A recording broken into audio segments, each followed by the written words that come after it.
नमस्कार हजुर। आज मिति नमस्ते हजुर। 2082 साल चैत 24 गते सम्धी साहब र हामी यो रमणीय ठाउँ के पो भन्छ हजुर ठ्याक्कै यसलाई? दलचोकी दलचोकी दक्षिण दलचोकीमा आएर यहाँ बस्ने, यहाँको चाहिँ रमणीय ठाउँको अवलोकन गर्ने जुन हजुरले जुन वातावरण मिलाउनु भयो, यसको लागि हजुरलाई धेरै धेरै धन्यवाद। हामी बिहानैको सूर्योदयमा लागेका छौँ। यहाँ चाहिँ नि एकदम रमणीय ठाउँ छ। हिजो हामी आउँदा आएको केही समय पश्चात असिना पानी पऱ्यो र भएको धुलोहरू सबै बगाएर एकदम वातावरण स्वच्छ हराभरा एकदम भएको छ। र हामी यो नयाँ बिहानीमा अवलोकन गर्दै गर्दै हामी यता भ्यू टावरतिर लाग्दैछौँ। भ्यूटावर नपुगे सनराइज भयो। हजुर, सनराइज भयो, सूर्योदय भयो। हजुर, यहाँबाट धेरै हिमालयहरूको दृश्य पनि हामीले देख्न पाउँदो रहेछौँ। मकालु, कञ्चनजङ्घा लगायतका विभिन्न हिमालको दृश्यहरू, हिमाल मुस्कुराइरहेको हामीले देखिरहेका छौँ।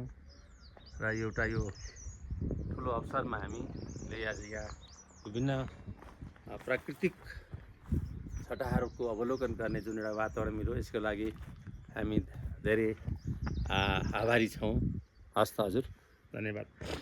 ल हजुर, ल अब सनराइज हुन आँट्यो होइन, हजुर, सूर्योदय हुन आँट्यो। यो अगाडि देखिएको फुलचोकीदेखि तल्लो डाँडा हजुर चाहिँ सूर्योदय हुने रहेछ।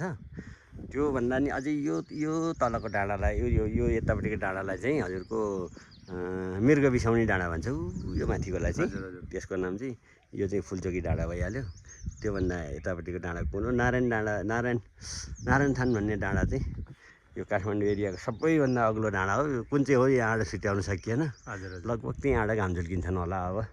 अब एकदम घाम झुल्किनलाई एकदम तयारी अवस्थामा देखिँदैछ। कतिखेर झुल्किने झुल्किन चाहिँ अब त्यो तल धुवाएको पनि देखिन्छ काठमाडौँ। अघि बिहान त एकदम क्लियर थियो, अहिले अलिअलि काठमाडौँमा पाठ लाग्यो जस्तो सेतो सेतो देखिन थाल्यो।